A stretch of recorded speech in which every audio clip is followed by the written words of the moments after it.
Պարոն Բաբայան, վերջին օրերին ներհայաստանյան իրավիճակը բավականին թեժ էր, ունենք երկու կալանավորված արքեպիսկոպոս, մեկը սառեցված, մյուսը գործող, ռուսաստանցի օլիգարխ Սամվել Կարապետյանը, առհասարակ ձեր դիտարկումները ինչ է տեղի ունենում։ Անկեղծ ասած, իմ համար որևէ անակնկալ չկա, բավական է նայել, թե ինչ է կատարվում ուրիշ պետություններում, սա հիբրիդային պատերազմ է իրականում և պարզապես բացահայտվել է, կարծում եմ, կրեմլյան ագենտուրային ցանցը և փորձեմ վարկածը ներկայացնել։ Նայեք, ընդ որում բացահայտվել է այդ ցանցը չեմ կարծում, որ մեր ազգային անվտանգության ուժերով։ Հակառակ դեպքում ազգային անվտանգության տնօրենին նման գործողություններ կատարելու համար չեն հեռացնում աշխատանքից, հակառակ հեռացնում են աշխատանքը տապալելու համար։ Նոր բան չկա, նման նաև իրադարձություններ տեղի են ունեցել և Մոլդովայում,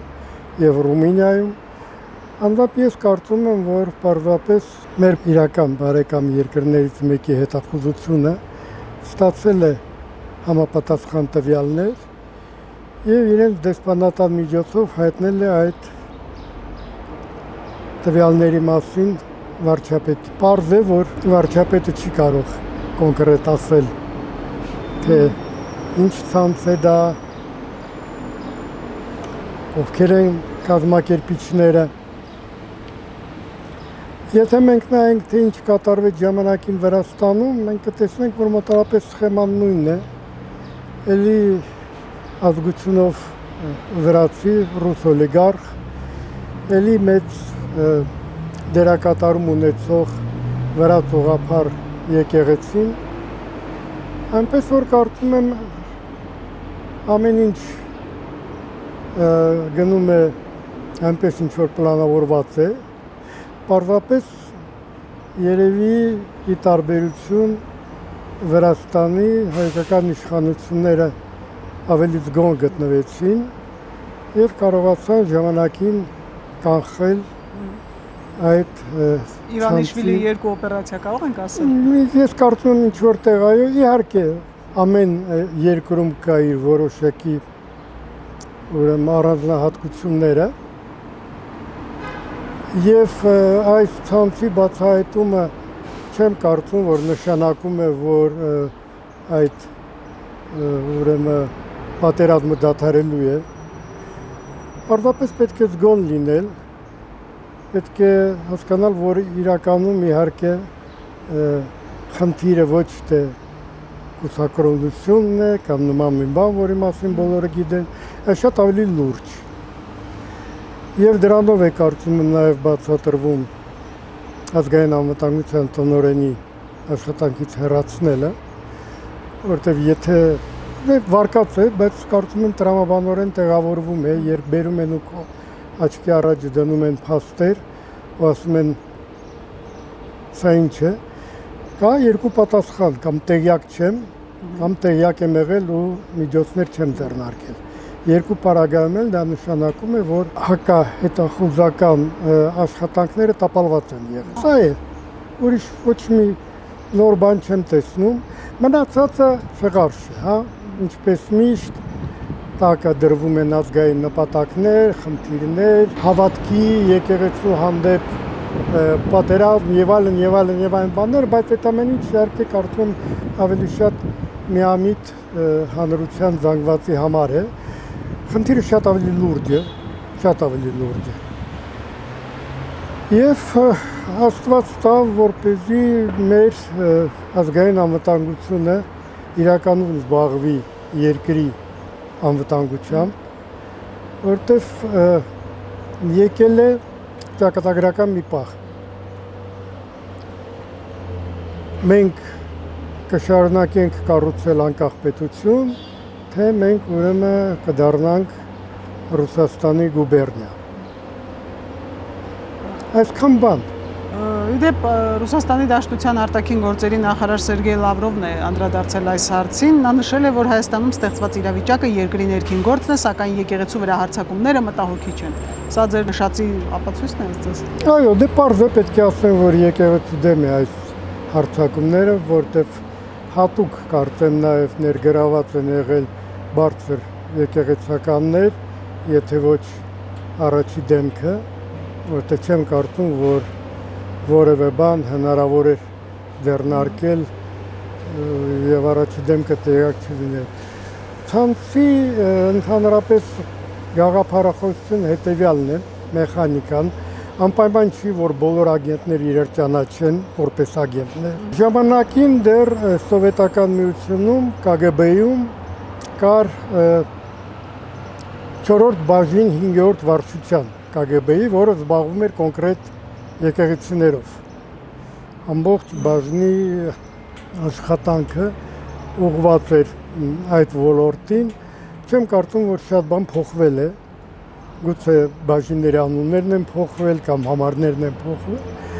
բայց բնույթը ու էությունը մնացել է նույնը։ Այստեղ շատ կարևոր է ինչպես մենք կարողանանք դիմադրել, արդյոք մենք թույլ կտանք, որ մեզ խաբեն ասելով, որ այս ամեն ինչը պարզապես ուղղված է եկեղեցու դեմ կամ մեր ազգային ինքնության դեմ, շատ կոնկրետ քրեական խնդիր։ Այսինքն իրենց թվում է ներողություն, եթե եկեղեցականներ են, ապա պետք է տերորի պատրաստվեն, ապա պետք է իշխանությունը զավթելուն պատրաստվեն եւ իշխանությունները ձայն չհանի, քանի որ նրանք եկեղեցու ներկայացուցիչներն են։ Նրանք շատ քիչ են մտածում նրա մասին, թե իշխանությունը ինչ է մտածում կոնկրետ, որտեղ նման գործողությունները հիմնականում ուղղված են, որպեսզի հանրության լայն զանգվածները ոտքի բարձրացնեն։ Իսկ դրա համար պետք է պարզապես ապացուցել, որ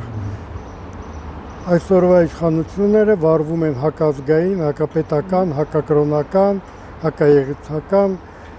գործունեություն, ինչու պարզ չի, որտեղ հասկանում եք, որ լուրջ քաղաքականության մեջ բացատրություն տալ պարզապես վատն են ու լավն են, դա մի քիչ միամիտ է։ Եվ կարմիր թելի պես ընդդիմադիրները տանում էին, որ իշխանությունները արշավ են սկսել եկեղեցու դեմ, այլ չէին նշում, որ ընդհանրապես մի քանի հոգևորականի հետ է խնդիրը եւ Գարեգին Բ-ի։ Ինչու էր այդ թեզը անդադ տարվում։ Ես հիմա կասեմ մի բան, գուցե չհամաձայնվեք, բայց եթե նկատել եք, ընդդիմադիրները այդքան էլ ակտիվ չեն գործում այդ եկեղեցու պաշտպանության հարցում։ Ինչ-որ գործողություններ անում են, հայտարարություններ անում են, բայց կարծում եմ այդ պաշտոնական ընդդիմադիրների մոտ կա նաև որոշակի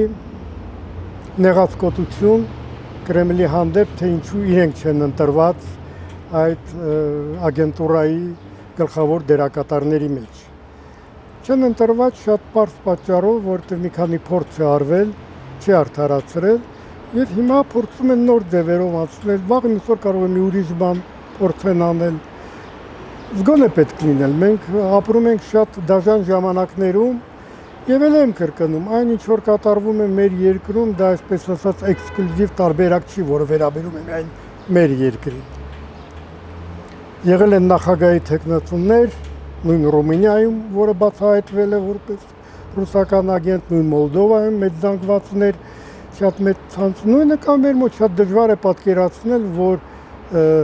այն գործիքակազմը, որը Ռուսաստանը օգտագործում է ուրիշ պետությունների հանդեպ, ցենց Հայաստանին ձեռք չի տալիս, ասում է դուք ձեզնով ուրեմն յոլա գնացեք եւ արեք ինչ որ ուզում եք։ Չխախտելով որևէ մեկի անմեղության կանխավարկածը, հա, մեղադրանքը արդեն առաջադրված է, բայց այդուհանդերձ այն ինչ որ հրապարակվեց, փաստաբաննել չհերքեց, որ դա Բագրատ Գալստանյանի ձայնն էր, խնդիր չկա այստեղ, որ եկեղեցականները կարող են հանգիստ խոսել մարդ գյուլելու մասին, ավտոբուս վառելու մասին։ Ես ուզում եմ մենք երկու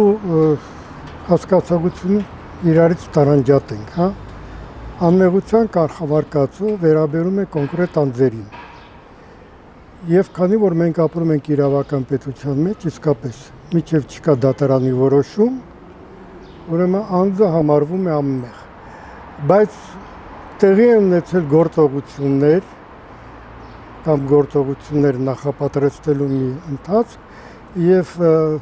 անմեղության կանխավարկածը վերաբերում է զուտ անձերին, երբեք չի վերաբերվում գործերին։ Շատ հաճախակի ասելով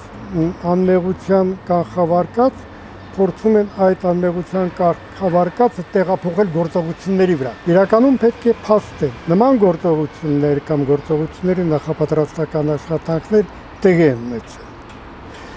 Իսկ թե ով ինչ չափով է ներգրավված դրա մեջ, ով ինչ դերակատարում է կրում, դա արդեն ցույց կտա դատարանը։ Դատարանը վերջ-վերջո դրա համար էլ կա, որպեսզի ապացուցի յուրաքանչյուրի մեղքի բաժինը։ Կարծում եմ եւ հուսով եմ, երբ գործը հասնի դատարան, շատ բան ավելին կբացահայտվի։ Պարզապես պետք է լինել սկզբունքային եւ գործը տանել մինչեւ վերջ։ Այս պահին հանգուցալուծումը ինչպես եք տեսնում եւ ձեզ ճիշտ ուղով է ընթանում ամեն ինչ իրավական գործընթացում։ Ես դժվարանում եմ ասել ճիշտ է սխալ ուղիով, ամեն ինչ ընթանում է օրինական ուղիով։ Սա շատ կարևոր է։ Վերջո ահաբեկչությունը դա հանցագործություն է։ Ահաբեկչությունը դա գաղափարախոսություն չէ, դա մեթոդ է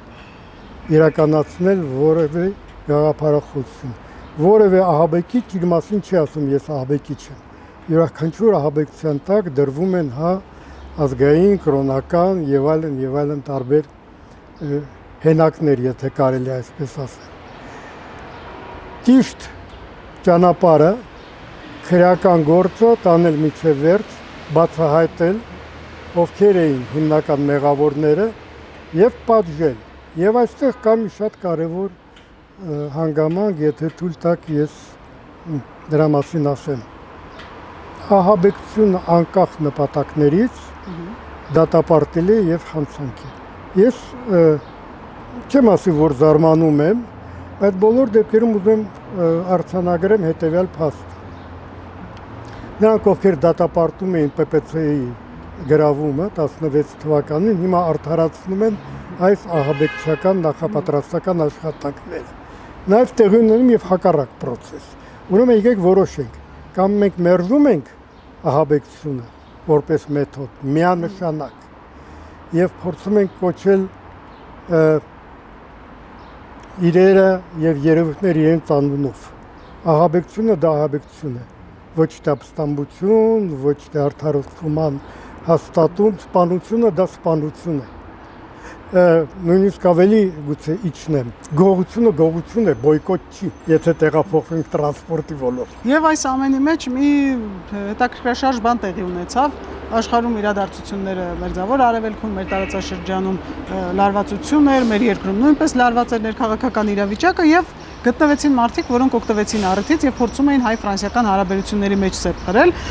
որին անդրադարձել է Ֆրանսիայի նախագահ Մակրոնը եւ X-ի իր միկրոբլոգում անդրադարձել է Նիկոլ Փաշինյանի հետ ունեցած հեռախոսազրույցին եւ նշել. շատ լավ հեռախոսային զրույց ունեցա Հայաստանի վարչապետ Նիկոլ Փաշինյանի հետ։ Փաշինյանին հայտնեցի Ֆրանսիայի սոլիդարությունը Հայաստանի ժողովրդավարությունը դեստաբիլիզացնելու փորձերի ֆոնին։ Սա ձեր ասած հիբրիդային պատերազմի հերթական դրսևորումն է։ Ես կարծում եմ միանշանակ այո, կարծում եմ կա եւս ուրիշ բան, այդ աջակցությունը գեղեցիկ աչքերի համար չէ եւ ոչ էլ ընկերական հարաբերություններ։ Սա նշանակում է, որ Ֆրանսիայի նախագահը եւս տիրապետում է այն ամբողջ ինֆորմացիային, որին տիրապետում է նաեւ այսօր Հայաստանի իշխանությունը, որտեղ նման մակարդակով նման աջակցություն հայտնելը չի կարող լինել զուտ անձնական վերաբերմունքի հարց։ Հետախուզությունը հենց նրա համար է հետախուզություն, որ չի հանրայնացնում այն բոլոր տվյալները, որ կան։ Դրա համար կան դատարաններ, որտեղ եթե հետախուզությունը դա բարձրաձայնի, նա ուրեմն կբացահայտի իրեն որպես հետախուզություն։ Բայց կարծում եմ ոչ միայն Ֆրանսիայի նախագահն, այլ նաև էլի խոշոր երկրների ղեկավարներ շատ լավ տեղյակ են, թե Հայաստանում ինչ է կատարվում։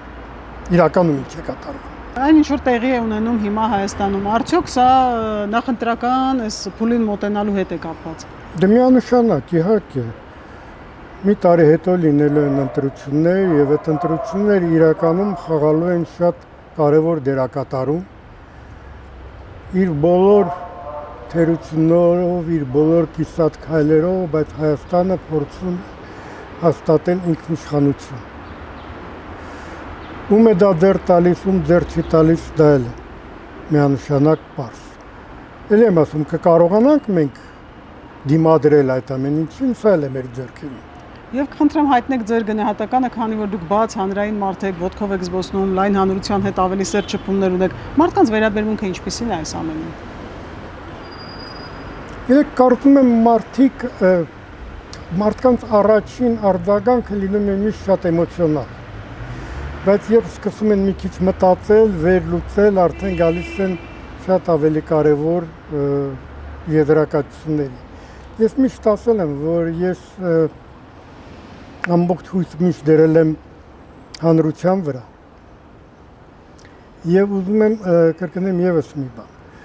Մենք հաճախակի խոսում ենք կամ ընդդիմությունն է խոսում, կամ իշխանությունն է խոսում, կամ նույնիսկ լայն զանգվածները իշխանափոխության մասին։ Խնդիրը իշխանափոխությունը չէ։ Յուրաքանչյուր դեմոկրատական երկրում տեղի ունենում իշխանափոխություն։ Խնդիրը նա է, թե իշխանափոխությունը հանուն ինչի է արվում։ Ինչ իշխանափոխությունը։ Դա իշխանափոխությունը, որը կբացի մեր ճանապարհը դեպի ապագա, դեպի քաղաքակիրթ աշխարհ, թե դա իշխանափոխությունը, որը մեզ կտանի հետ։ Սա է կարևորը։ Ինքը իշխանափոխությունը չի կարող լինել ինքնանպատակ։ Իշխանափոխությունը միշտ արվում է հանուն ինչ-որ գաղափարներ։ Ու պետք է նայել, թե հանուն ինչ գաղափարներ ենք մենք գնում իշխանափոխության կամ չենք գնում։ Սա էլ մարդկանց ընտրության հարց է, բայց մտածելը երբեք չի խանգարի։ Շնորհակալություն։ Ես եմ շնորհակալ։ Չմոռանաք հավանել տեսանյութը եւ բաժանորդագրվել Civic AM-ի YouTube-յան էջին։